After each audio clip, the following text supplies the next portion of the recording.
I still taste that house every time I wake up choking at 3 in the morning. Not see it, not dream it, taste it. Hot grease, an old breath, cheap cigarettes, and something underneath all that, something sweet in a way a rotting tooth is sweet. That's how I know I'm remembering it right. Smell hits first, taste follows, then the rest of it claws its way back. The Carroway house was already old when my grandfather was still a little shit running around town. He used to point up to it from the passenger seat, bandage on his temple, grinning like it was a military medal. "See that?" he'd say, tapping the faded white scar above his eyebrow. Mrs. Carroway's frying pan. Best throw I ever dodged, except I didn't. The place sat on the hill like it was leaning forward to listen to whatever the town was whispering. One squat brick bungalow, 2 stories if you counted the attic nobody ever saw, roof shingles curled up like dead leaves. At night, its windows glowed yellow behind nicotine-stained curtains. My mom said it looked like a waiting room for hell. I always thought it looked more like eyes. Heavy-lidded, bored eyes watching us all age. Stuff grew wrong on that hill. Ivy stuck to the house like it loved it, thick ropes of green that dug into the brick. The lawn was a carpet of bottles, beer cans, crushed takeout boxes, old condoms that went white and brittle in the sun. Every time the bus rolled by, kids would press their faces to the glass. Nobody ever saw anyone picking that shit up. You could smell that house from halfway down the street on a humid day. Not just old building smell. It was like standing behind the fryer at a fast food place where the manager hasn't changed the oil in 10 years. My nose would burn. Sometimes the wind shifted and carried this sickly sweetness with it. Something that didn't fit. "Mole," my mom said. "Mildew. That goddamn eyesore is probably a health hazard," she'd mutter. But that's where it ended. Adults called an eyesore, threatening to call the council, write letters, blah blah. Nobody did shit. The Carroways have influence, was my dad's explanation, like that single word was supposed to cover it. Influence. Like they were mob bosses, not the freak show couple everyone knew from the grocery store. I grew up seeing them from a distance before I ever went near the house. Mr. Carroway was always sweating, always in that same stained white tank top and cargo shorts. Socks halfway up his calves like a suburb dad, but with the gut of somebody who's never seen a vegetable. His arms were the color of uncooked chicken. He'd lean over the deli counter and drag his thumb along the glass, smearing grease while he pointed at the sausages. "Those. No, those. Those fat ones. No, 2 more. You're not listening." His voice was always too loud. He laughed like he was trying on for size for the first time. His wife. I don't know how else to say this except she looked fake even from 20 feet away. Like somebody had stretched a different woman's face over a skull too small for it. The Botox made her cheeks shiny under the fluorescent lights. Her lips were drawn so tight with lipstick that when she smiled, you saw every tooth in a way that felt like you were being shown something private. Her hair was this violent red helmet that never moved.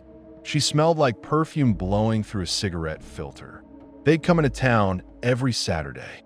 He'd touch everything. She'd laugh like a seagull, and the whole store would rearrange their path to not be in their way. It wasn't respect. It wasn't exactly fear either. It was deference to something nobody wanted to poke. But for all the gossip and old stories, people still treated the place like background scenery. The hill, the house, the greasy couple. That's just our town, you know? You get used to your own weird. The parts one should have paid more attention to were the rules. We had these unspoken rules about that hill when we were kids. They shifted a bit depending on who told you, but the core stayed the same. Half of them came from my grandfather. Half came from older kids who tried Ding Dong Ditch and came back with their own legends. It wasn't written down anywhere official, but people repeated them enough that they may as well have been taped to the town sign. The ones we took seriously were the boring ones. Don't walk past the Carroway place alone after midnight. Don't take dares to knock more than once. Don't go on the property if the chimney's smoking and there's no snow on the ground. Those felt like common sense. Then there were the weird, oddly specific ones everybody said, laughed off but still repeated. Rule 1. If you smell frying grease but nobody in town is cooking, keep your head down and don't look up at the hill. Rule 2. If you ever have to go inside, don't turn off the TV, no matter what it's showing. Rule 3. Never touch the walls with bare skin. Rule 4. If you hear someone upstairs walking on all fours, you leave. You don't investigate. You don't call out. You leave. Rule 5. The house doesn't like being called empty. Rule 2 sounded like a prank. Rule 3 we turned into don't lick the walls jokes in middle school. Rule 4 was just a ghost story detail, the kind of thing adults shook their heads at, like they really got you with that one, huh? Rule 5. I didn't think about that one at all. They were just lines we tossed around, words you don't expect to ever bump up against. Then the smoke started. It was late spring the last time the town really saw the couple. I remember because Mrs. Carroway got into a screaming match with the pharmacy girl about coupons. That was normal. Then they didn't show up the next weekend. Or the next. Nobody panicked. Losing track of people is a hobby in small towns. The chimney didn't get the memo. About a week after their last appearance, thick black smoke started pouring out of that rusted metal stack on the roof. Night after night, not a cozy wood fire curl. This was angry smoke, black, heavy, dropping on the town instead of climbing. It hugged the hill, crawling down like fingers and settled in our streets. The smell changed. It still had that fry grease-based note, sure, but there was something burnt wired into it now. Burnt hair, burnt meat that had been in the pan too long. It got in your clothes and your hair. My mom came home from work swearing, saying she was going to call somebody. Then she never did. Nobody did. We'd sit at dinner and my dad would cough, wave his hand, and say, "Jesus, open a window." My mom would say, "That's that house. Someone should check on them." Someone, meaning not us. I think what got to me wasn't the idea they might be dead. It was that the house looked exactly the same. Curtains shut, front step cluttered. No ambulance, no cops, no nothing. Just smoke like it was on a schedule. Same time every night. People started parking their cars on the street instead of their driveways on the Carroway facing side, like they were trying to block their line of sight. 2 months. That's how long it went on before I decided I was done wondering. I'm not pretending I did it out of concern or justice or any noble shit. I was bored. I was 17, angry at everything, and sick of waking up at 2 a.m. tasting their dinner. I wanted answers. And yeah, part of me wanted a story. A real story. The kind I could tell in dorm rooms later and watch people's faces change. I told myself I was just going to look. Not like a cop, obviously, just walk around the place with a flashlight, peek in a window or two, prove nobody was inside, and maybe figure out why the hell that chimney wouldn't quit. I might have actually kept it small if Alvin hadn't overheard. Alvin lived next door, which meant I never had to voluntarily invite him over. He just appeared. Twitchy little guy, wiry, hair in his eyes, always carrying something with a screen. He had the attention span of a goldfish on Adderall. Good kid under all that, but he'd been raised by YouTube. Reality was content for him. He caught me staring up at the hill from my driveway one evening, hands in my hoodie pocket, chewing my lip. Smoke was already rolling out, turning the sunset this dirty orange. "What are you looking at?" he asked. I snorted. "The world's greasiest chimney." He followed my gaze. "You think they're dead?" "Feels like it, doesn't it?" There was a beat of silence. Then I heard him take a breath like he'd had an idea, and it hurt. "We should go up there," he said. I just said I might. "No, I mean go up there," he insisted. "Like inside, at night." "Dude, if I record it, we could put it on YouTube." Abandoned murder house, crazy shut-in couple, local legends. That's views. I looked at him. He was already thumbing his phone, eyes lit up. At some point, he'd gotten an old handheld camera from a yard sale and had been waving it in everyone's faces for months. The thing looked like it survived 3 wars. "You're not serious." "Why not?" He grinned. "You wanted to go anyway. This just makes it official. Exploration. Investigation. That's what people like. Real shit. I'll edit it so it's like creepy, but not fake creepy. I'm not playing fucking Sam and Colby with you." I said.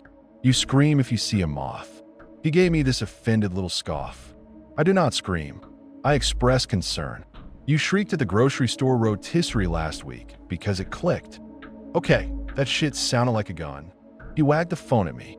Come on, you're already going up there. Harris would come. He's obsessed with that house. Harris has nightmares about that house. I corrected. So he can get closure, Alvin said, like it was therapy. You'll have backup. I'll film. We'll be legends, man. I wanted to say no. I really did. But there was this ugly, petty part of me that liked the idea of doing something that'd shut everybody up. You think you know the Carroway place? Really? Did you ever go in? No. Sit down then. Fine, I said finally. You can film. Just don't shove the camera in my face when I'm trying not to puke. His grin went nuclear. Yes. Okay. I'll charge everything. We go tonight. Tonight. I looked at the hill. The smoke was thicker than usual, turning the air into soup. You don't want to, wait for daytime like sane people. That's fake, he said. You can't explore a haunted house at lunchtime. That's illegal. I sighed. You're an idiot. You love me, he sang, already speed walking toward his front door. Text Harris. Tell him we're helping him face his childhood trauma. I did text Harris, but I didn't phrase it like that. I said, we're going to check the Carroway place tonight. You in? There was a long pause. I watched the little typing bubble appear, disappear, appear again. When a message finally came through, it just said, yeah, if I freak out, don't laugh. You know those friends you kind of accidentally adopt?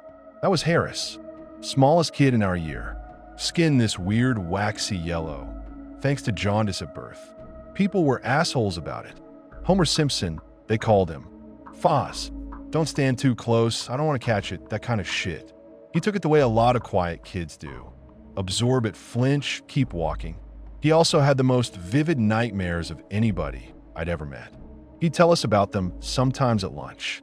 Always the hill, always the house, always standing at the bottom while something heavy moved around upstairs. I'll go, he said when we met up at the base of the hill around 9 that night. Sick of dreaming about it.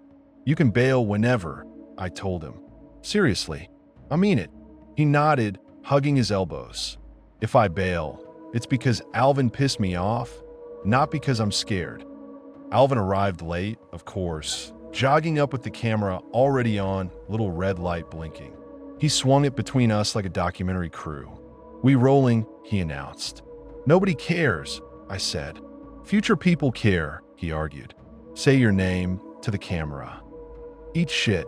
He laughed and turned to Harris, who raised one hand awkwardly. Ooh, this is already a bad idea. That's the intro, Alvin said. Perfect. We started up the path. The first thing that struck me was how loud we were. The overgrown driveway hadn't seen a mower in years. Gravel was hidden under ankle-high weeds, old cans, broken glass. Every step snapped something, twigs, plastic, who knew? The bushes on either side had grown into each other overhead, making this tunnel of branches that grabbed at our clothes. It wasn't really dark yet.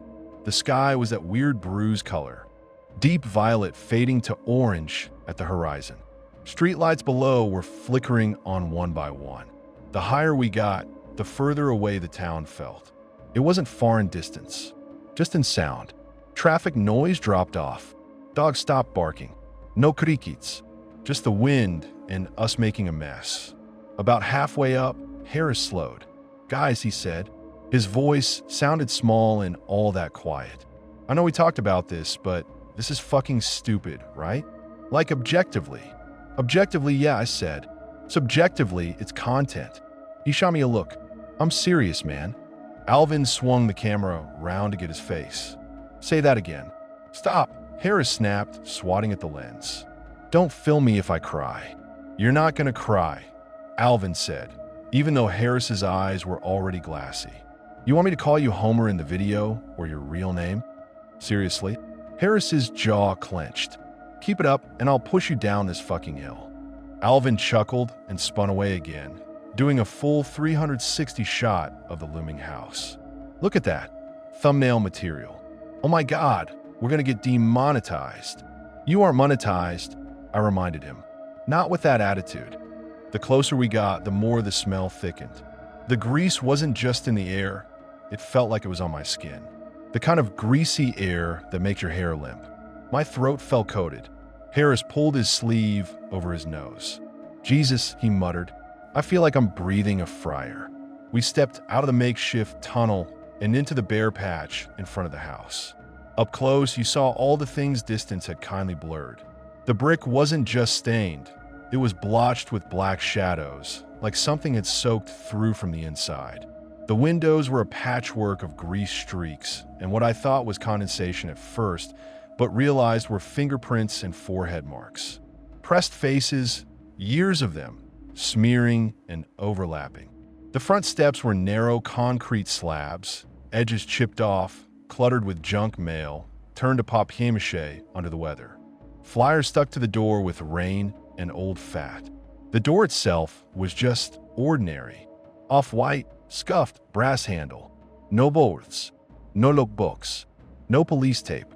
I'd half expected one of those at least. It looked like any door in town. That was weirdly worse. Alvin walked ahead, camera raised, then hesitated in front of it. He zoomed in and out on the handle like he was trying to look interesting. "Well," I asked. "Well, what?" he said, distracted. "Open it. You're the one who wanted to come," he protested. "You're the idiot who wanted to film it." They both looked at me. Leader by default. Fine. My fingers were slick with sweat by the time I wrapped them around the handle. I expected resistance. At least a click. Something. It turned all the way without the slightest effort. Like it had been waiting. That was the second moment I should have turned around. First was the missing bugs. Second was that. The hinges screamed when I pushed it open, long and drawn out, the sound of metal that hasn't moved in too long. It scraped against my teeth. The smell that rolled out was 10 times worse than whatever was leaking through the walls outside. It hit us like a wet blanket. Grease, yes, but also stagnant water, mold, and something sweet and rotten. Behind the door was darkness. Not pitch black. Street light from behind us pushed a thin smear across the floor, enough to show that we were looking straight into a kitchen. We stepped over the threshold one at a time, like we were crossing into another country. The floor caught my shoe and held it for a second. That's how sticky it was. There was a tacky ripping sound when I pulled my foot up like peeling tape. "Ugh," Harris hissed. "What the hell?" It looked like someone had fried, eaten, and not cleaned a meal in there every day since 1970. Countertops were stacked with plates that had layers of dried food fossilized onto them. Pots filled the sink, water black and scummy around them. A mountain of takeout containers towered on the stove, some melted into weird plastic sculptures. I flicked my phone flashlight on and swept it over the wallpaper. Yellow flowers, where it used to be, now was peeling off in strips, and underneath, across the plaster, bloomed thick, velvety black mold. It climbed up in patterns like creeping ivy. I could feel my lungs shrinking just looking at it. "We're gonna grow tumors just standing here," Harris whispered. "Shirts over noses," I said, yanking my hoodie up over my mouth. "Seriously, my dad said black mold will rot your lungs. I'm not trying to cough up tar at 20. Alvin moved into the room, camera out in front of him like it was going to shield him. He stepped in something and made a face. "Listen to this," he said, then deliberately lifted and dropped his foot. Velcro rip. "Oh my God, this is the worst ASMR. Don't," I warned. "Don't do that." He didn't listen. He never did. The sink overflowed with dishes. Fat from God knows how many fried meals had cooled into a solid layer of opaque white on top of the water. It had this waxy texture, cracked in places. Alvin dipped a finger into it. "Gross," he said, laughing. "Dude, look at this. It's like candle wax. Don't fucking touch it." Harris yelped, voice cracking. "Are you insane?" Alvin pulled his finger out and showed it to him close up. The grease left a perfect little crater where his finger had been. "Homer," he said, sing-song, pointing the glistening finger at Harris. "Same color as you." "Call me that again," Harris said, stepping forward, "and I'll shove your camera up your ass." "Language," Alvin joked. I walked away from them before the fight went from annoying to actually dangerous. My whole body felt coated. Even the air seemed thicker. The light from my phone cut across the fridge. That's where I saw the paper. A sheet of printer paper was stuck under a greasy novelty magnet shaped like a pig holding a fork. It was wrinkled, edges curled, spattered with something dried and brown. Someone had written on it in shaky block letters with a black marker, then gone back over some of the words when it started to fade. It wasn't a grocery list. It wasn't a recipe. The only title, if you could call it that, was scrawled across the top. House rules, night routine. The rest of it was a list. Simple, numbered. My eyes went down the page, and my brain for some reason grabbed onto the handwriting instead of the content. There were weird hesitations. Letters pressed harder into the page halfway through, like the writer's hand had started shaking. I read them out loud before I could stop myself. My voice sounded too casual in that kitchen. Rule 1. Close the blinds by sundown. No outside light after dark. Spooky. Alvin called from a sink. Shut up. Rule 2. Keep the television on channel 3. Don't turn the picture off. Don't turn the sound off. I glanced over my shoulder. TV? We hadn't seen one yet. Rule 3. Do not walk barefoot upstairs. Socks are fine. Shoes are fine. Bare feet, no. That's weirdly specific, Harris muttered. Rule 4. No open flames. No candes. No lighters. Given the state of the house, that one made some sense. I read the last one twice, because at first I thought I'd misread it.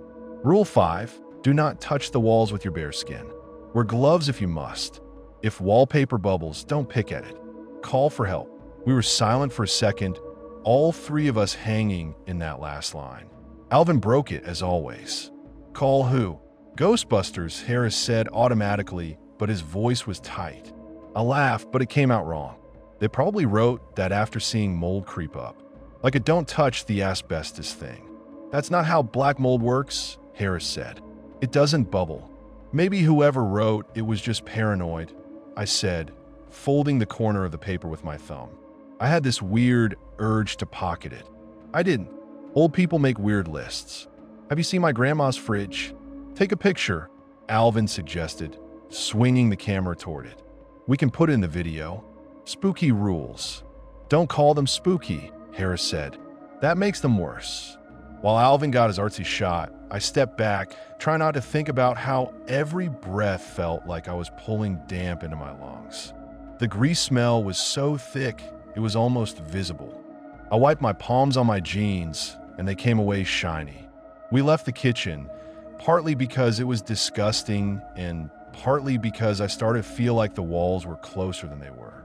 My hand closed around the doorknob, and I had a little flare of relief that it was at least in normal temperature. If it had been warm, I think I would have lost it right then. Maybe if we shut the door, it'll cut off the smell, I said. Rule whatever, Harris murmured. No open flames, close curtains, keep TV on, don't touch the walls, nothing about doors. So it's fine, I said and pulled the kitchen door shut behind us.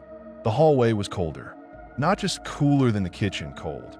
My skin went from damp to goosebumped in 2 steps. It should have been a nice feeling after all that heat. It wasn't. It felt like stepping into a basement where nobody's opened the door in years. My phone light illuminated stained white wallpaper and more black mold. It spread out from the corners like spider webs, threads reaching toward us. I yanked my shirt back up over my nose. Come on, I said. Don't breathe too deep. Alvin, naturally, pressed right up to the wall, shining his own phone light on a particularly dark patch. He raised the camera in his other hand. This is actually kind of sick, he said, in a gross way. Don't scrape it, I snapped. I swear to God, Alvin. He lifted his knuckles like he was going to knock anyway. I slapped the back of his head. The camera wobbled. Hey, don't. Touch. The mold, I said between my teeth. Do you want it in your lungs forever? He made a face but stepped back. We walked deeper into the house. The air was filled with a low, incessant buzz. For a second, I thought it was in my ears, like that ringing you get after a concert. Then we passed an open doorway, and I saw the source. The TV took up most of the far wall of the living room. One of those boxy old ones, heavy enough to crush your foot if it tipped. Two metal antennae poked up from the top like bent insect legs. The screen glowed with bluish static. No picture, no sound. Well, technically sound, but only the crackling hiss of nothing. "That's fun," Alvin murmured, zooming in. Old analog hiss. Very retro. I hadn't thought about the fridge rules until that moment. My eyes flicked back toward the kitchen we just left. "Keep the television on channel 3. Don't turn the picture off. Don't turn the sound off." "It is on," I said, more to myself than to them. "Sort of." Harris hung back in the hallway. I gestured for him to follow. "Come on. If you stay there by yourself, you'll freak out." "I'm already freaking out," he muttered, but shuffled in, eyes darting to the TV, then away. The living room was somehow even grosser than the kitchen. Not Messier exactly, just lived in, saturated with people. The smell in here was stale sweat and old cigarettes over the baseline grease. Dust floated in the air, catching in my flashlight beam like tiny falling bodies. The couch dominated the center of the room. Red satin, or what used to be satin. The upholstery had gone dark in patches where it was worn down. There was a deep, unmistakable indentation in the middle of it, perfectly shaped like a body that had been sitting there for decades. The fabric around that spot was shiny and cracked, the way leather gets after too much use. I could see the shape of thighs, ass, a permanent back curve. Harris made a gagging sound. "It's wet." "It's not wet, it's shiny," Alvin said, already circling it with the camera. "Oh my God, look at that ass print. This man died on this couch." "Stop," Harris said. "Don't say that. I dare you to sit in it," Alvin grinned. "Absolutely not. Just touch it then." With one finger. He poked the indent, then yanked his hand back like he'd touched a stove. "Oh, you. It's warm." "Why is it warm? Why is it warm? Is it actually?" I asked. "Yes," he said, eyes wide, then ruined the moment by laughing. "I mean, probably. Homer, your turn. Call me that again, and I swear to God." Harris snapped, color rising under his yellow skin. "How does touching a disgusting couch prove anything?" "It proves you're not a little bitch." "Well, if I touch it, you stop calling me Homer." "Deal." Alvin hesitated. "For the rest of the night." "Forever," Harris insisted. There was this small, tense pause. Then Alvin shrugged. "Fine. Forever. On camera. I promise." He swung the lens toward his own face. "I, Alvin James Kovsky, do solemnly swear that if Harris touches the Carroway-ass couch, I will never call him Homer again." I would have made a joke about legal binding, but Harris was already moving. His jaw was set, hands clenched. He approached the couch like it was going to bite. I watched his fingers hover above the satin. The air around it felt warmer somehow. He screwed his eyes shut and tapped the surface with his fingertips. They sank in more than they should have. The sound it made was this awful plasticky squeak like rubbing a balloon across skin. Harris recoiled. "Fuck," he hissed. It's like touching someone's bald head." "You have experience with that?" I asked. He shot me a look that said not now. Alvin cackled. "Good job. Homer. Harris," he amended. "Man his word. I'll find a new nickname for you." "Or you just call me by my name," Harris muttered, rubbing his hand hard on his jeans like he was trying to erase the sensation. I let them bicker and drifted to the far wall. That's where the family pictures were. A whole life in cheap frames. My flashlight beam moved over one after the other. First picture, a black and white wedding photo, edges curled under the glass. A younger Mrs. Carroway stood stiff in a long dress that looked like it weighed more than she did. Her face wasn't any softer back then. Eyes narrowed, lips pressed thin.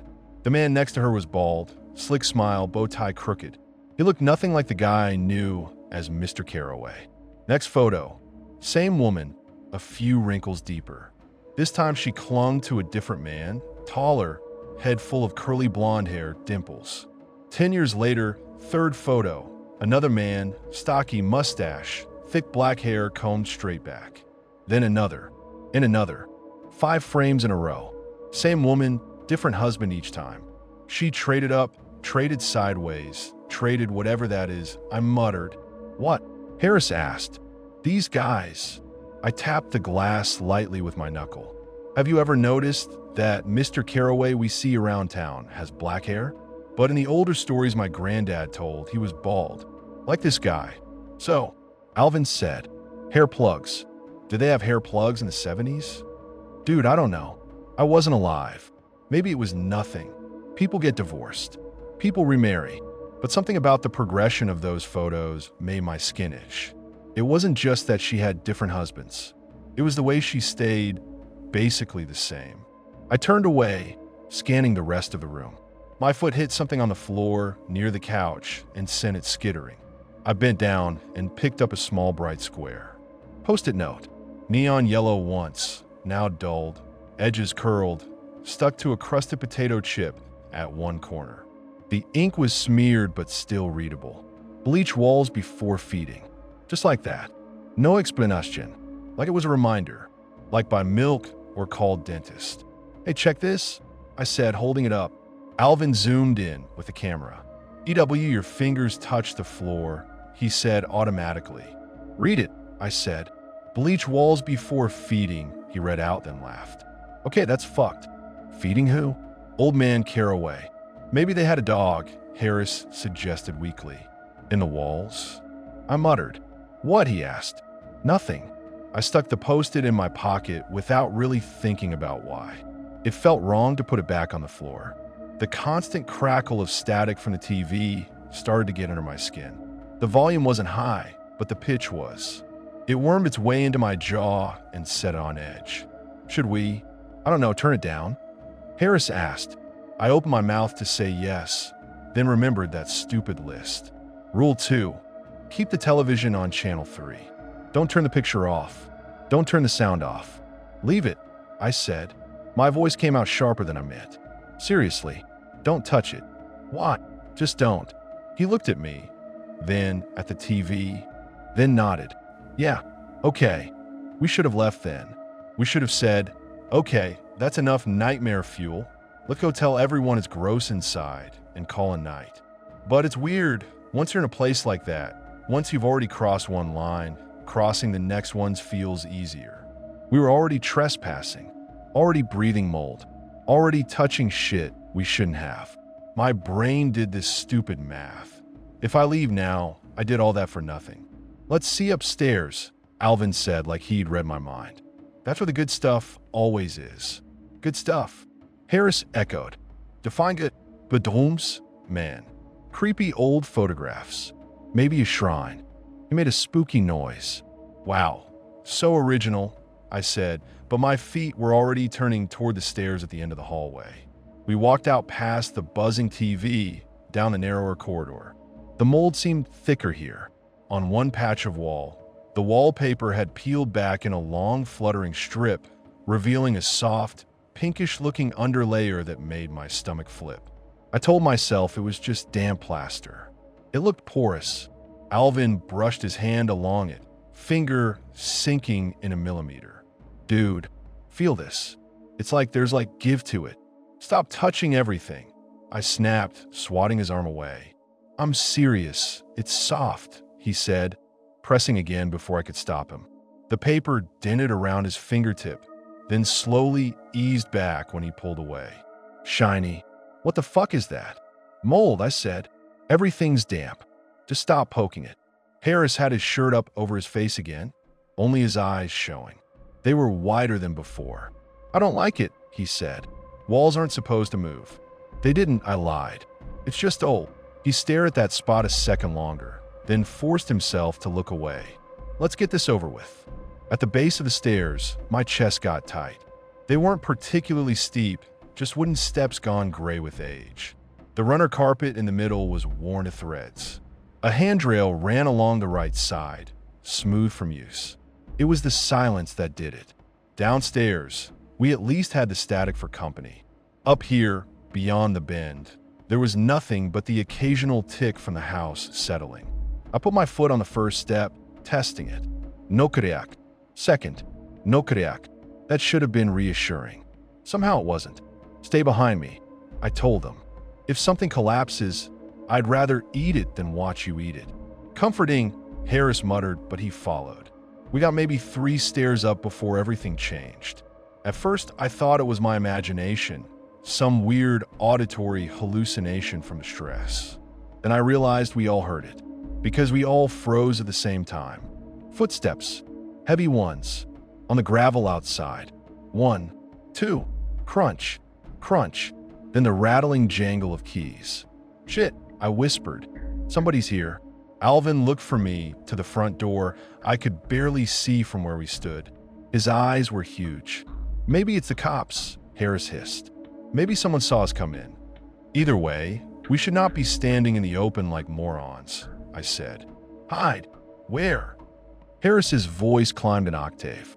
Scatter, I said, same instinct my granddad used to yell when my grandma's car pulled up and we were caught doing something stupid. Alvin bolted without even asking where to go. His first instinct was always movement. He thundered up the stairs, camera clutched to his chest. Don't go up, I hissed, but he was already around the bend. Harris and I looked at each other. His breathing had gone shallow and fast. I grabbed his sleeve and yanked him back down the few steps we'd climbed just as the front door's lock turned. We ducked into the first closet-sized space I saw, a narrow door opposite the stairs. I twisted the knob, it opened onto darkness, and we squeezed in together, closing it almost all the way, leaving just a crack to see out. The closet air was humid. My back stuck instantly to old hanging coats. My heart thudded so hard it felt like it was shaking the fabric. The front door groaned open again. This time the sound seemed louder, closer. Maybe because now whoever came in had all our attention. I saw a sliver of the hallway through the crack. A wedge of dirty floor, part of the wall, the bottom of the staircase, the line of the open living room. Something moved across the narrow slice of view. A shoe, white, cheap Velcro strap. It stepped onto the hallway floor with a slow, deliberate weight that made the boards whisper. The smell changed again. Cigarettes. The fresh kind, not just stale. Cigarettes over top bacon fat and whatever else was rotting in here. It slithered into the closet, coiling around us. Harris's hand found my wrist in the dark and clamped on so hard it hurt. I squeezed back. Truth is, I'd never seen Mrs. Carroway up close. Not really. Only across aisles, across streets. Seeing her from 10 feet away, framed in that narrow crack, was like seeing a wax figure step off its platform. She shuffled into view. The fluorescent purple tracksuit was the first thing that hit my eyes, top and bottom, shiny and crackling with each motion. Her hair was still that over-dyed red, curls shellacked into place. Up close, I saw the streaks of dye that had bled down onto her forehead, leaving raw pink marks along her hairline like burns. Her face was wrong in motion. Botox and gravity had been fighting for years, and gravity was finally winning. Cheeks sagged past where they should have stopped. Folds of skin bunched around her mouth when she pursed her lips, then smoothed unnaturally when she let them go. Her eyes were milky, not fully cataracts, just a haze over the irises that made her gaze look unfocused. She stopped just inside the hallway and stood there listening, not like a blind person, more like something else. Head cocked too far to one side, lips parted. Every sound felt amplified. The buzz of the TV, the faint drip somewhere deep in the house. Harris's breath hitching. I wanted to clap a hand over his mouth, but couldn't move without banging into a coat. She took a step toward the stairs. The tracksuit swished. One hand hovered over the banister, but didn't quite touch it. Long red nails glinted in the thin light like wet claws. She started up, slow, each foot planted carefully, like she weighed a lot more than she looked. Halfway up, she stopped. Her shoulders rose and fell with a deep breath. She sniffed. Do you think she knows? Harris whispered, so quietly it was barely air.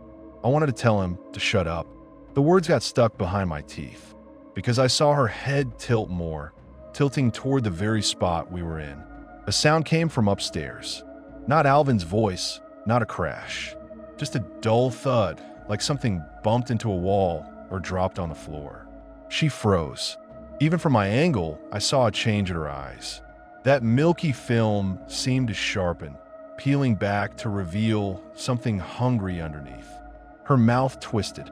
The lipstick had feathered out past the lines of her lips, giving her this smeared clown look. Her tongue flicked out to wet it, quick and pink. When she moved again, the slowness vanished. She dropped on her hands.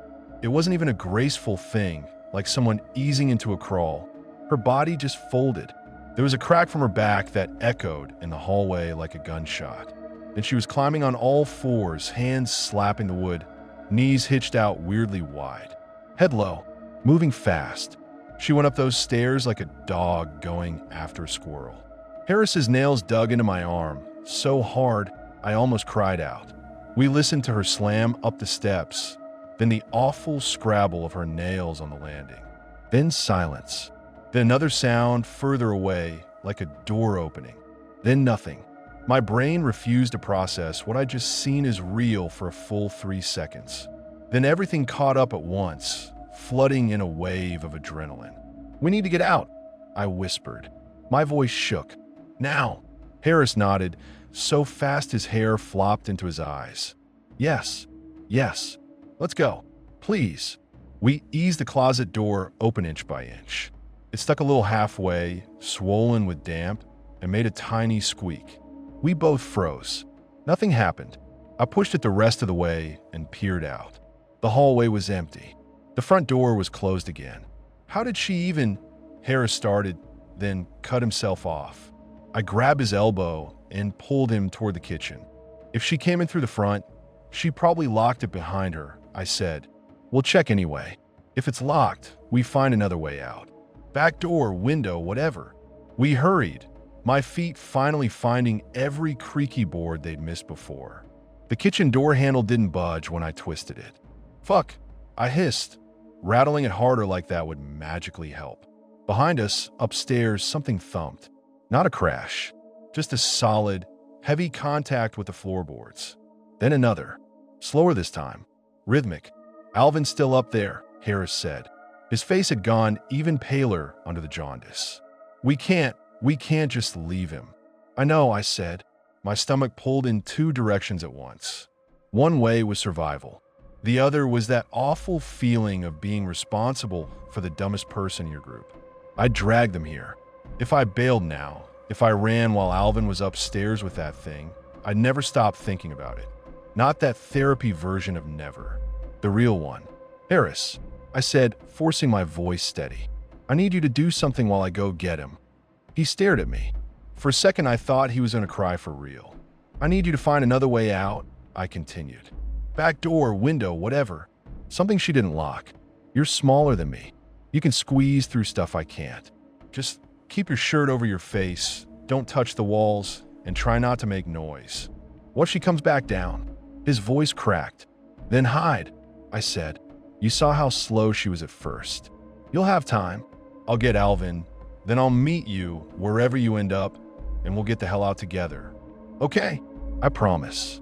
He swallowed. His Adam's apple bobbed up and down like it was stuck. Then he nodded once, sharp. "Don't die," he said.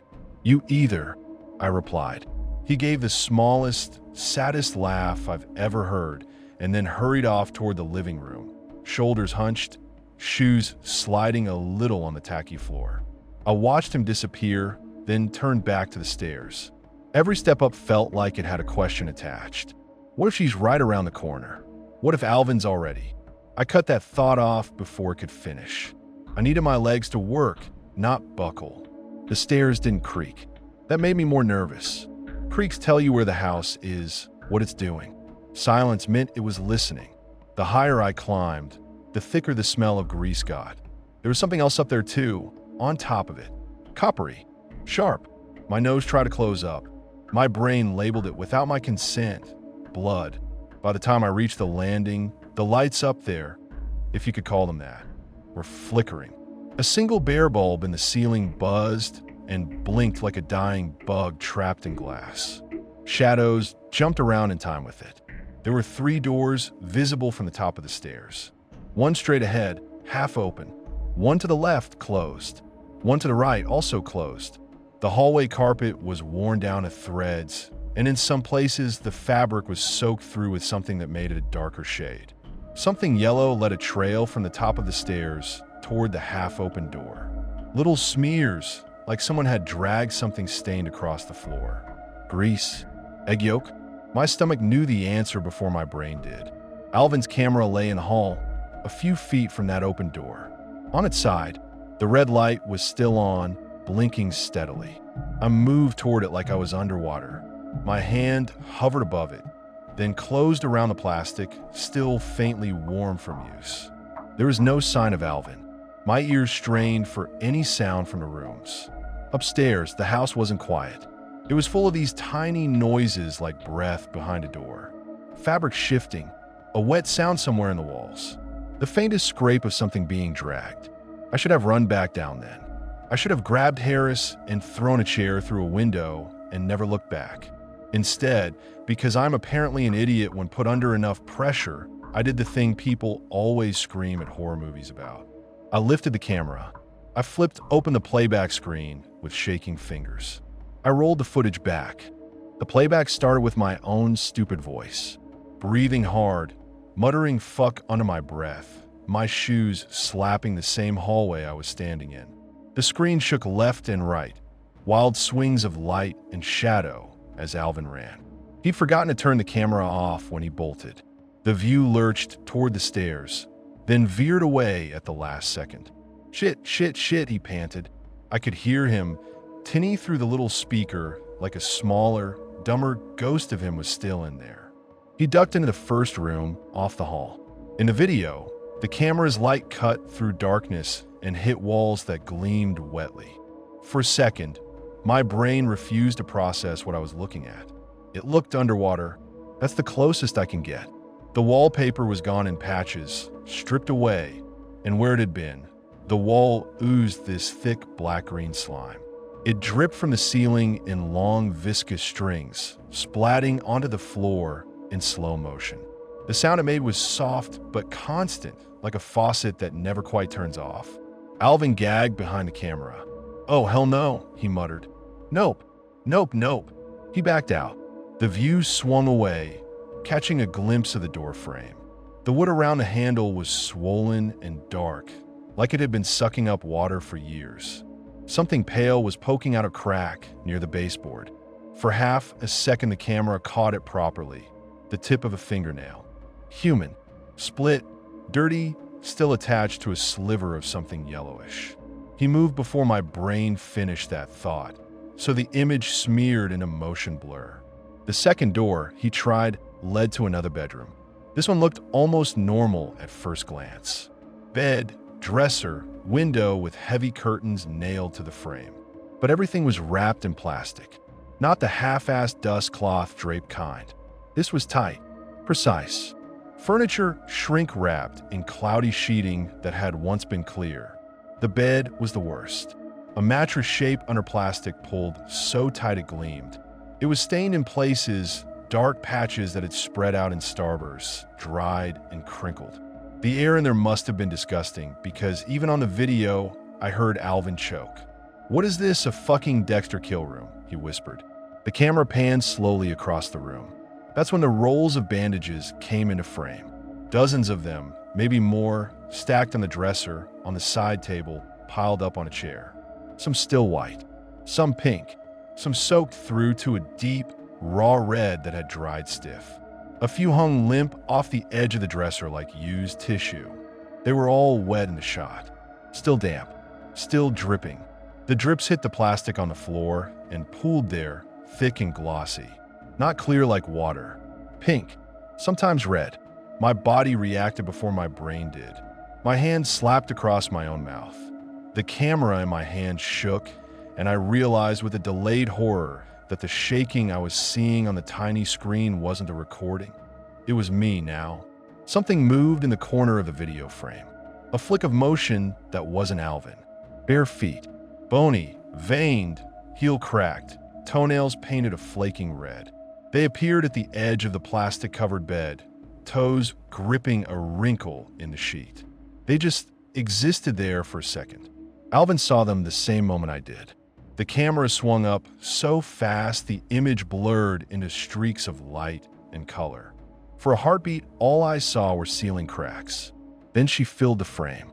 I had never really thought about how close faces get in found footage horror until I watched that. There was no space, no safety in distance. She was everything. Milky eyes staring straight into the lens, skin hanging around them in little folds like damp clay. The lipstick around her mouth smeared far beyond the lip line, carved into wrinkles. The way she moved, jerky, too fast, like someone had knocked a mannequin over and it had grabbed the opportunity to live. She didn't scream. She didn't even speak. She just bared her teeth in this gummy grin and lunged. The sound it made when she hit him was not like anything I'd heard before. Not a slap, not a punch. It was this wet, suctiony noise like a plunger stuck to tile, but bigger, deeper. The image spun wildly as the camera tumbled out of his hands. It hit the ground. We got a sideways view of the room now, tilted almost a full 90 degrees. The top half of the shot was the wall. The bottom half, part of the bed, and Alvin's legs. He was off the ground. She had him by the front of his hoodie, holding him up against the wall like he weighed nothing. His sneakers kicked helplessly, toes barely scraping the plastic-covered floor. "Let go of me," he shouted, but it came out choked, half-formed. His mouth opened wider on the second word, wider than it should have. His jaw strained. His eyes bugged. He flailed, but it was wrong. His arms jerked and short, twitchy bursts instead of full swings. His hands clawed at empty air, fingers flexing like he was trying to move something that didn't want to move. "Fight, you idiot," I whispered at the recording, as if he could hear me. As if anything I said could change this. His neck muscles stood out like ropes. He twisted his head, trying to turn away from her face.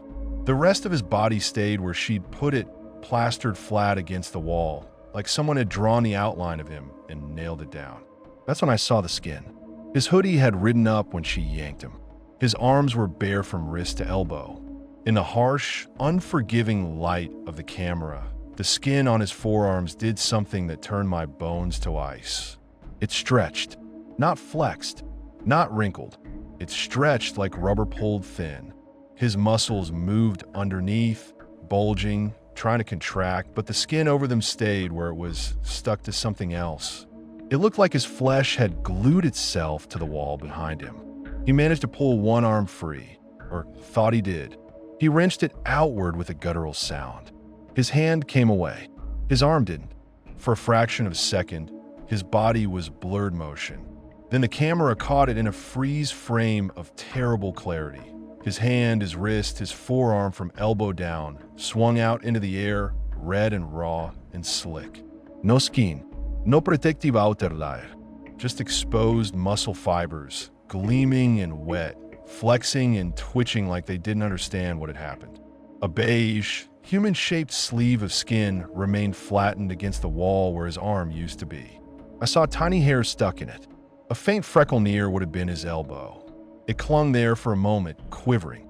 Then the wall swallowed it. That's the only word I have for it. The skin sank into the pinkish surface, wrinkling as it went, until it was gone. No sound, no trace, just a slightly different sheen on the patched wallpaper. Alvin didn't scream. He made this sound that started like a scream and died halfway, like someone had pinched the air off in his lungs. His mouth stretched until I thought the corners would split. His eyes were insane.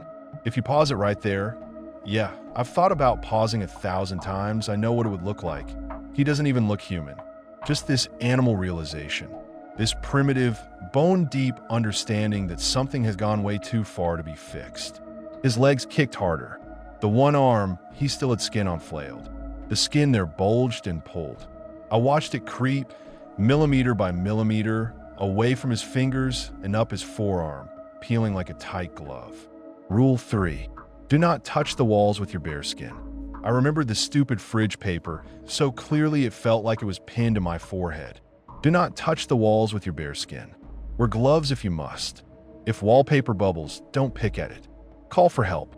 Nobody had called anyone. the skin on his chest pressed flat. I could see it through the fabric of his hoodie, which was glued to the wall now, clinging to something underneath. Fold smooth, bulges flattened, visible even from the side. The house was taking him. That's what popped into my head. Not some poetic phrase, not an analysis. Just that. The house is taking him. Like debt collection. She watched. That's the worst part. She just watched. Mrs. Carroway stepped back a little to give herself a better view, hands clasped in front of her chest like someone admiring a painting. Her mouth hung open, string of saliva glistening between upper and lower gums. Her tongue flicked out to wet, cracked lips. She reached out with one hand and ran her fingertips along the stretch of wall where his skin was disappearing. The wall rippled, like it enjoyed it. Flesh-colored tones swirled under old paint. His hoodie sank in, fabric melting into the surface as if it had always been a part of it. His face went first. At least the skin did. The camera angle caught it in profile. His cheeks pulled tight, teeth baring in a horrible grin he wasn't making on purpose. His eye closed as the lid stretched sideways, then vanished into the wall. The globe of the eye bulged, exposed, wet. For a heartbeat, I thought it would pop. Instead, it too sank, consumed. A greasy, wet patch blossomed where his head had been. The wallpaper bubbled once, twice, then lay flat.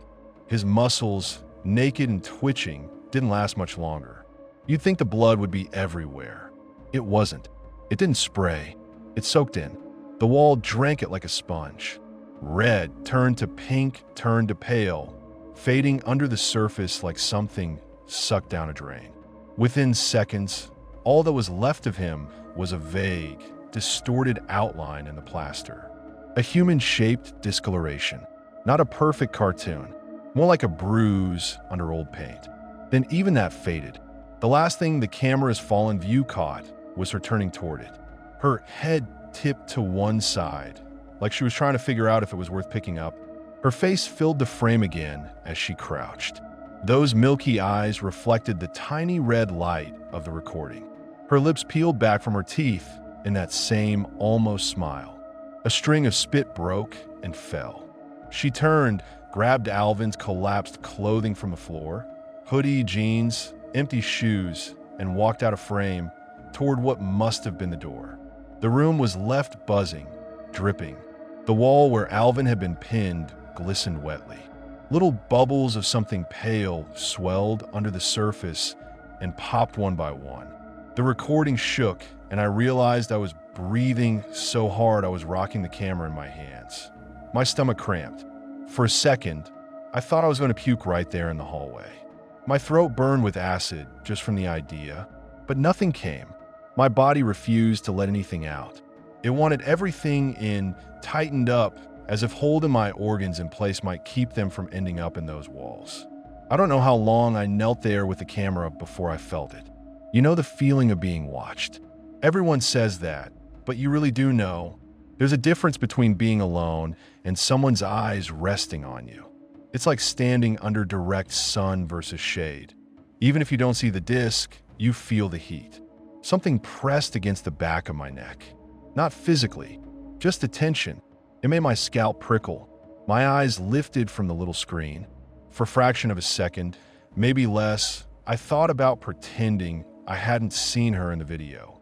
About standing up, walking back to the stairs, pretending I was still in the version of reality where this was all just gross but explainable. Instead, I looked. The bedroom door, the one Alvin had vanished into in the footage, yawned open, a black rectangle off the side of the hall. My brain had been ignoring it. I've been focused on the camera, on the floor. Now that door was all I could see. There, at the edge of the darkness, she waited. She didn't step out into the light like a movie monster. She didn't jump. She just stood, half her face visible, half swallowed by shadow, like the house wanted to keep some of her for itself. Her eyes were on me, clear as anything. Somehow they looked less cloudy now than they had downstairs, like feeding sharpened them. Her lips moved, not enough to form words, more like she was tasting the air. That weirdly long, glossy, pink tongue flicked out, lick after slow lick, dragging across those smeared red lips. The sensation I got off her wasn't anger. It was hunger. Pure, stupid hunger, the kind that doesn't care about anything but filling up. The way a dog looks at a steak. The way a drunk looks at another shot when they know they shouldn't. I dropped the camera. It hit the floor with a plastic clack and tumbled. The playback cut off. The little screen flickered to black. That tiny sound, it was honestly so small compared to everything else we'd done in that house, was enough to change everything. Her head twitched. Then she moved. If you've ever seen someone go from a crouch to a sprint in 1 second, you know the feeling. It's like the world jumps a frame. 1 second there's distance. The next, there isn't. She flew out of that doorway. I don't know if she was on 2 legs or 4. I just know her hand figured out my throat before my legs figured out running. Her fingers closed around the back of my neck and the side of my jaw, hot and dry and strong. So strong. She's not a big woman. She's old, but her grip felt like rebar wrapped in skin. She slammed me backward into the opposite wall. My skull hit first. Stars burst behind my eyes. The breath whooshed out of my lungs. For a second, I couldn't draw any back in. Panic flared, animal and bright. She got right in my face. There was no dramatic pause, no speech, just breath. It poured over me in a wave of cigarettes, coffee, old grease, and that underlying sweet rot that had been haunting me down in the street. Her tongue slid out again. I tried to turn my head away. Her hand on my jaw twisted it back. She licked me. It started at my chin and dragged up, slow and deliberate, leaving a wet, burning trail. Her tongue was too hot. That's what freaked me out more than the texture. It felt like someone had put a strip of raw meat on a grill and then laid it across my skin. She went up over my lips, my nose, one cheek, all the way to my temple. My eyes stung from being that close to hers. Little blood vessels had burst in the whites, spiderwebbing out. Her pupils were tiny pinpoints. She made this little humming sound. Appreciative, like someone tasting sauce and deciding it needs more salt. "I knew you'd come," she rasped. Her voice sounded like it hadn't been used in weeks, months, years. Paper scraping paper. The words weren't threatening on the surface, but the way she said come made my stomach twist. I tried to say something back. Anything. "Where's Harris? Maybe. Or let me go." It just came out as a gurgle against her palm. Her free hand came up and pressed flat against the wall beside my head, fingers splayed. Her nails dug little half-moons into the wallpaper. The surface beneath her palm bulged slightly, like skin does when you press on it. Rule 5. Do not touch the walls with your bare skin. My shirt sleeves had ridden up when she pinned me. The side of my face, pressed against the wall by sheer force, felt damp. Warm. No, not warm. Like the inside of someone's mouth. I could feel my own pulse in my cheek, racing. I could also feel something else, a slow, deliberate throb, coming from the wall, out of sync with my heartbeat. Thud, thud, thud, deeper, older. She started to push. Not hard at first, just enough to nudge my weight into the surface. My skin stuck like it does to pleather on a hot day. I felt it tug. A weird, pinching pull around my ear, my jaw, the back of my head. She giggled. It was high and cut off, like a child's giggle. The sound should have been harmless. It wasn't. It crawled under my fingernails. "If you bleach it first," she murmured, half to herself, half to the wall. "It takes better." The Post-it in my pocket might as well have burst into flames. Bleach walls before feeding. I don't know what snapped in me. Maybe it was hearing her call this feeding. Maybe it was feeling the first tiny creep of my skin dragging sideways, independent of my skull. Something broke. Survival shoved terror aside for 1 second. My right foot found something on the floor. A loose board, maybe the edge of a rug, doesn't matter. I braced against it and kicked. I didn't aim exactly. I just kicked as hard as I could at where I thought her center of gravity might be. She hadn't pinned my legs properly. She'd been too focused on my throat. My shoe connected with her shin. There was a crack, sharp and real. She screeched, not animal, not human, something in between, and her grip loosened. I didn't plan the next part. There was no strategy. The wall let go of my skin in one awful sucking pop, and I dropped, sliding down out of her grasp. My shoulder hit the floor. Pain flared. I kept moving. Adrenaline makes you fast in ways you don't expect. I didn't even know I could go from horizontal to running that quickly. 1 second I was on my ass. The next I was on my feet, sprinting for the stairs like every terrible PE teacher I'd ever had was screaming at me to hustle. Behind me, her nails scrabbled on the floor. I heard them, this weird clattering clack. She tried to grab my leg. Her fingers brushed my ankle and missed. "Come back," she croaked. "No guasting. No guasting." I hit the stairs at a half fall, half run. I don't think my feet actually made contact with every step. I bounced off the railing at one point, skin scraping wood, and didn't even feel it. The house seemed to narrow around me. The hallway below looked smaller than it had on the way up. The buzzing from the TV got louder, filling my head, mixing with the pounding of my own heart. Something slammed into the wall above me. I didn't look back. I couldn't. All I could do was aim for the rectangle of darker dark that was the front door and pray it was still locked in the way locks are supposed to work, not in the way an organism decides what's part of itself. I didn't go for the handle.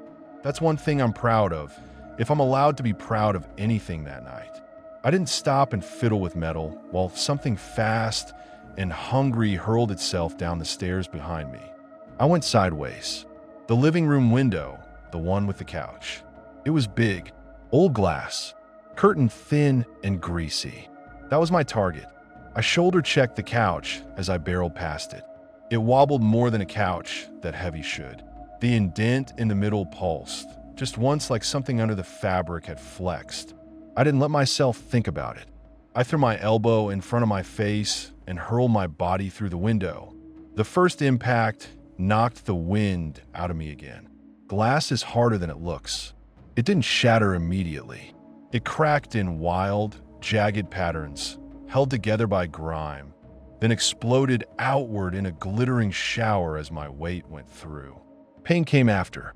1,000 hot little lines along my arms, my shoulder, my cheek. Something slicing across my palm as I reflexively tried to catch myself on the broken sill. The suddenly cold outside air punched into my lungs. Night slapped me in the face. I hit the grass on my side and rolled. Shards of glass came with me, digging into my hoodie, into my jeans, into my skin. The smell outside was a revelation. Not clean, exactly. The whole town reeked faintly of that house at this point, but compared to the inside, it was like inhaling pure oxygen. My head spun. I lay there for a second, flat on my back, looking up at the blank sky. Stars poked through the veil of smoke in tiny, blurred clusters. My throat hurt. My face burned where she'd licked me. My chest convulsed once, and an awful, torn scream ripped out of me without warning. It must have carried. The hill threw sound weird. I know now that people heard that scream down in town. At least 3 different neighbors reported some kid yelling later. Nobody called the cops right away. They all wrote it off as drunk teenagers. I didn't know that then. All I knew was that making that sound emptied something out of me. My body stopped shaking long enough for my limbs to coordinate. "Get up," I told myself out loud. My voice sounded distant. "Get the fuck up." I scrambled to my feet. One shoe was half off. I kicked it free and left it there. Blood slicked my fingers when I wiped at my face. I didn't look at the cuts. I didn't want more images burned into my brain. I made the mistake of glancing back once. She was at the shattered window, not leaning out, not trying to squeeze through, just standing there, framed by broken glass. Her hands rested lightly on the sill. Tiny shards glittered on the purple sleeves of her tracksuit. She watched me. That's all. No chase, no howl, just a long, intense stare. Her eyes followed me as I stumbled down the slope. Her lips moved. I couldn't hear what she was saying, if it was words at all. Her mouth opened, closed, opened. She pressed her tongue briefly against one canine, like she was dislodging something stuck there, and smiled. I ran until my lungs felt like they were turning inside out. The hill seemed steeper going down than it had going up. My sock slid on loose gravel, and I went to one knee, skinning it, then forced myself up again. I didn't stop until I hit a street light at the bottom and grabbed it like it could anchor me to the non-nightmare part of town. Light buzzed overhead. Car tires hissed on asphalt in the distance. A dog barked, then another answered. The world sounded utterly normal. That felt wrong, like I'd stepped out of one movie into another without credits in between. I staggered home. My parents were in the living room. The TV was on the news. The sound was low. They looked up when the front door banged open. I must have looked insane, covered in little cuts, shirt torn, one shoe missing, breathing like I'd been chased by wolves. My mom's face went from annoyed to horrified in half a second. "What?" she started. "The house," I gasped. "The Carroways. Alvin. Harris. We went in. We went." I don't remember exactly what order the words came out in. I tried to tell them everything at once. The rules. The fridge paper. The walls. Alvin. Her tongue. The window.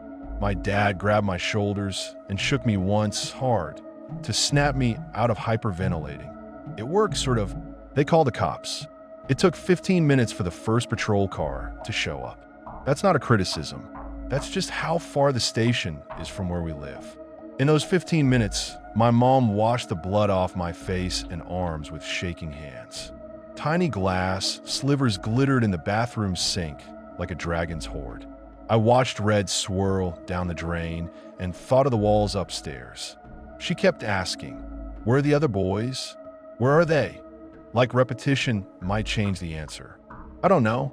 I kept saying, "I don't know. I don't know." They put me in the back of the car when it came. They didn't handcuff me. I remember being weirdly grateful for that. The officers, Hughes and Patel, I learned later, drove up the hill with the siren off. Lights on, spinning red and blue across the brick. From inside the car, looking out through the half-rolled-down window, the house looked small. Not huge and looming like it had fell under my feet. Just a sad, ugly little building that should have been torn down years ago. Smoke still rolled out of the chimney. "How long has that been going on?" Hughes asked, watching it. "Months," my dad answered from his truck behind us. "Jesus pateu muterid." They parked, got out, hands hovering near their holsters like they weren't sure what kind of trouble they were walking into. My mom tried to get out too. Another officer, who'd pulled up while I wasn't paying attention, stopped her gently. "Let them do their job, ma'am." I watched Hughes walk up to the destroyed living room window I'd made with my body. He shone his flashlight inside, then flinched back so violently I thought he'd been shot. He doubled over, hands on his knees. Then he puked. The sound of an adult man vomiting hard on the Carroway front lawn is something that stays with you in a different way than your own panic. It made everything real. I hadn't dreamed it. I hadn't had a psychotic break. Whatever he saw in there punched through all his training, all his assumptions, and got straight to the body level. Patel went up next, more cautiously. She took one look, then staggered back, hand over her mouth. She didn't puke, but her eyes were wet. "Call it in," she said hoarsely. "We need everyone. We need everyone. Ambulances. More cops. People in hazmat suits. Eventually, the hill turned into a crime scene in an hour. They taped the place off. Neighbors came out to stare from a distance, phones in hand, trying to pretend they weren't filming. My parents were ushered aside to answer questions. Someone wrapped me in a blanket I didn't need, like I was in shock. I probably was. I didn't go back inside. They wouldn't have let me even if I tried. They took my statement at the station instead, under harsh fluorescent lights that made everyone look sick. I told them what I saw. Not in the same words I'm using now. I was more all over the place then. But the gist was the same. House full of mold. Weird rules on a paper. TV left on static. Soft walls. Alvin running upstairs. Mrs. Carroway coming home. The closet. Her climbing like a spider. The video. The wall eating him. Her trying to do the same to me. I saw the look that passed between the detectives when I said the wall eating him. It wasn't the, yes, that tracks with what we've seen look. It was the kid is traumatized and his brain is filling in blanks look. "So you're saying your friend melted into the wallpaper?" One of them said, pen tapping his notebook. I'm saying his skin came off when he tried to pull away and the wall swallowed it. I snapped.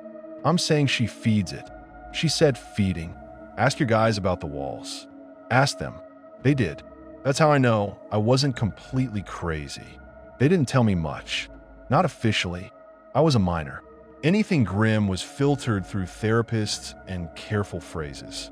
But small towns leak. Cops have cousins. Neighbors have brothers. People talk. Human tissue in the walls, they said. Not just one body. Layers. Generations. Strips and patches grown into the studs. Some so old they were basically leather. Some disturbingly fresh. In one bedroom, the one with the plastic-covered bed, they found what was left of a man fused to the mattress. Skeletal in places, bloated in others, sunk so deep into the springs that they couldn't remove him without taking the whole frame. They hauled the bed out like a coffin. People whispered later that this had to be the real Mr. Carroway. The original, or one of the originals, anyway. I don't know. She'd had so many. Bones in the furniture. Finger bones in chair arms. Shaped as if someone had gripped them so tight the wood had grown around them. Teeth embedded in the headboard. They shut that part of the story down fast when a reporter tried to run it. They found her too. Not right away. She didn't come quietly. Somewhere between that window and the time the cops poured in, she'd made herself scarce.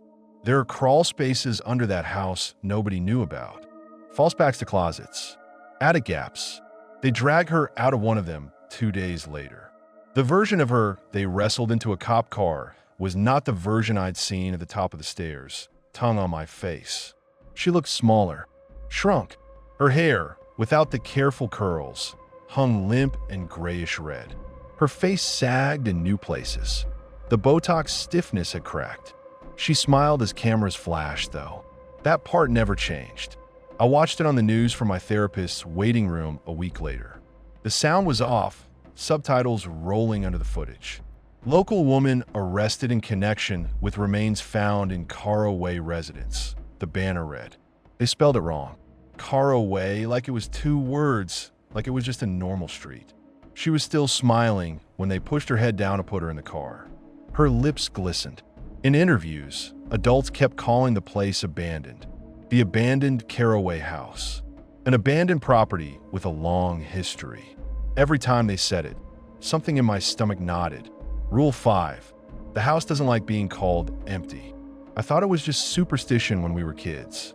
Now, every time some talking head on TV said empty house, I felt like the hill was listening. Like somewhere under the police tape and biohazard signs, the walls were swelling in offended silence. They declared Alvin and Harris missing. That word, missing, doesn't cover much. It's too neat. It suggests possibility, openness, someone just in the wrong place temporarily. It's easier for the adults to say than probably dead, but we don't have enough pieces to prove it. They never found Harris at all. Not on the walls they cut open. Not buried in the yard. Not tucked into any of the secret spaces. No shoes, no clothes, no little patch of waxy skin. Nothing. He left our houses and walked up that hill with us. And for the rest of recorded time, as far as official paperwork is concerned, he just never came back down. Alvin was worse in a way. They found traces that could be him. DNA on patches of wall. A partial fingerprint on the faded wallpaper upstairs that matched the smudges all over the camera he never let go of. But no body, no clothes, no glasses, just molecules. You can't bury molecules. The camera itself. Yeah, you know that part already. Everyone knows that part. It's the thing that makes therapists shake their heads and say trauma response in slightly too patient voices. They didn't find it. Not in the hallway upstairs where I dropped it. Not in any bedroom. Not under the bed. Not in the crawl spaces. Not in the yard or the gutter or my house or anywhere else. I told them exactly where I dropped it. The footage I saw should have still been playing on the screen when they went in. Nothing. You probably imagine watching it, my first therapist said, hands folded, voice soft. The brain can create very vivid scenes to fill in gaps when something terrible happens. It might be easier to believe the house literally ate your friend than to accept the randomness of death or your inability to save him. Did my brain put the rules on the fridge too? I asked, because I'm pretty sure I can't invent handwriting that's shaky on command. I'm not saying everything you saw was invented, she replied. Only that the most extreme parts might be your mind's way of making sense of a senseless event. The second therapist was more blunt. Walls don't eat people, he said. That's not how anything works. How do you know? I shot back. Have you checked? He sighed. We're not here to debate reality. We kind of are, though. That's the thing. They all think reality is some fixed, agreed-upon thing you can point to and say here. But reality is, I can still feel her tongue on my face if I wake up too fast. Reality is, I still wake up sometimes tasting hot grease and old blood and something sweet like rot clogging the back of my throat. Reality is also, sometimes when the wind shifts just right, I smell that house again. They burned it down eventually. Not officially, of course. Officially, it was demolished for safety reasons. They sent in a crew with masks and hazmat suits and tore it apart. Brick by brick, they said. Plank by plank. The mold was too advanced. The structure was compromised. Liability was off the charts. People drove by slow to watch the machines claw the walls apart. There are photos online. Have to be in this age of the place half-gutted, rooms open to the sky. In one of them, you can see the living room. Couch still there somehow, sagging in the middle, red satin torn and hanging. The wall behind it is bare plaster. At least it looks that way from that angle. You can't see any faces in it, any outlines, just patches of discoloration. When the last of it was gone, they leveled the hill, or tried to. Trucks hauled loads of dirt. New grass was planted. Eventually someone suggested putting a community garden there. That went nowhere. Nobody wants to grow tomatoes in soil, is soaked in other people. The smoke stopped after they knocked down the chimney. That was the one relief. No more late-night, greasy fog rolling into town. No more clothes that need 2 washes because they smell like someone else's fryers. The dreams didn't stop, obviously. Sometimes I dream I'm back inside the house. Not the real version. A version. Hallways longer than the building should have allowed. Rooms that fold in on themselves. The TV screen showing static except when I get close. Then it shows my own face staring back, but there's something wrong with my skin. It's too tight in places, too loose in others, bubbling where it should be smooth. Sometimes in the dreams, the fridge is empty except for that list of rules and the post-it note. Those 2 pieces of paper flap in a slow, greasy breeze. The ink in feeding drips like it's fresh, letters bleeding. I always wake up when my hand reaches out in the dream to touch the wall. I have scars, by the way. Nothing dramatic. No missing limbs. No Freddy Krueger nonsense. Just thin white lines along my arms and hands where the glass got me. If you look closely, you can see one that runs from the corner of my mouth up toward my cheekbone. It's faint, but it's there. A reminder of where the glass kissed me on the way out. My friends joke sometimes that it makes me look tough. They don't know the story, not the real one. I get quiet when they ask and say something vague about stupid teenage shit. They fill in the blanks themselves. Alcohol, car crash, fight, anything but a house that eats. Every once in a while, someone will bring up the Carroway case in town. Usually older folks at the bar, talking about that crazy woman and how they always knew something was off about her. They talk about the headlines, about the cops, about how it was sick but not surprising these days. They never talk about the rules. I visited my grandfather's grave last month. He died a couple years after everything went down. Never saw the inside of the house after his childhood run-ins. When I sat by his headstone, shaded by a tree, I found myself half laughing, half crying. You got off easy, I told the slab of granite. If he'd been there, if he'd been alive when I came stumbling home bloody, I know what he would have said. He would have wheezed out some dirty joke about getting inside the house before it gets inside you. And then, when nobody else was listening, pulled me closer and said, You remember the rules, kid. That's what keeps you alive. Not cops, not locks, rules. Even the stupid ones. Especially the stupid ones. Because that's the mess of it, isn't it? The rules sound dumb until you're halfway through breaking one. Don't touch the walls. Don't turn off the TV. Don't call it empty. Don't go alone. We broke every one that night without meaning to. That's on me. Sometimes I walk by where the hill used to rise out of stupid habit. It's flat now, like I said. Grass, litter, the usual.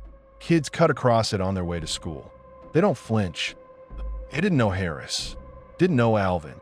They weren't around when the smoke rolled in and the whole town held its breath.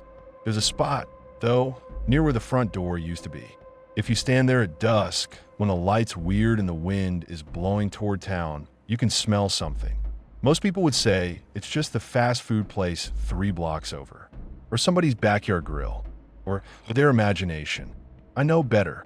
It's that same hot, greasy breath, mixed with sweat and something faintly sweet, just a hint like wrought under sugar. It curls around your head and whispers, without sound, "I'm still here. You knocked down my teeth, but you didn't take my hunger." Every time I catch it, my hand goes to my pocket automatically. Ghost habit. Feeling for the shape of that Post-it I shoved in there years ago. It's not there, obviously. I lost it somewhere between the house and the station. Or maybe I never actually pocketed it at all, and that memory's just another part of the hallucination, like the therapists say. But I can still see the words. Bleach walls before feeding. It's such a small thing. A stupid thing. Domestic. The sort of note you'd write yourself to remember to defrost chicken. And yet, in those 4 words is an entire world of fucked up routine. A woman comforting herself with rules while she turned her home into an organ. Sometimes I think about her sitting at that sticky kitchen table, marker in hand, chewing her lip. Was she scared of the house back then? Or proud of it? Did she write call for help on that rule sheet for herself? Or for the poor bastards who wandered in? Maybe it doesn't matter. Maybe she was just another part of the organism by the time I met her, tongue and teeth and hand for something deeper. Maybe it started with her husband, or the one before, or whoever built the place. Or maybe the hill was rotten all along and the house was just the scab. I can spin theories all day. It doesn't change what happened. 3 kids walked into the Carroway house that night. One got away by going through it. One scattered across the walls, molecule thin, in a dumpster somewhere or a lab sample jar labeled casualty #X. One, I don't know. I don't like thinking about Harris too hard. When I let my guard down, my brain shows me him standing very still in one of those weird back rooms. Socks on like the rules say, shirt riding up, staring at a bubbling patch of wall with that tight, resigned jaw of his. Or it shows me nothing at all, and somehow nothing is worse. Most days I keep it simple. I remind myself not to touch walls without thinking. I leave TVs on static overnight sometimes, just because the silence feels wrong. I don't go near houses that smell like anything other than dust and paint. If I walk past a place and get even a hint of fried grease with no restaurant nearby, I cross the street without making eye contact with the windows. People call that paranoia. I call it respecting the rules. And when someone, usually online, usually in a comment section under some influencer's 24 hours overnight in a haunted house video, says crap like houses aren't scary, people are, I take a deep breath. I try not to respond. They're not wrong, exactly. People built the house. People fed it. But there's a line, you know? At some point, something you feed stops being a pet and starts being a god. Everyone likes to think they'd draw the line sooner, that they'd move out, burn it down, call for help. They imagine themselves as the ones who'd pick up the phone before the wallpaper bubbles. I thought I'd be the one who knew better than my grandparents' stories. The rational one. The kid who sees past small-town myths and pokes the monster in the eye just to prove it's rubber. And I was wrong. The house didn't care that I thought I was above being scared of it. It just cared that I opened the door. The camera was never found.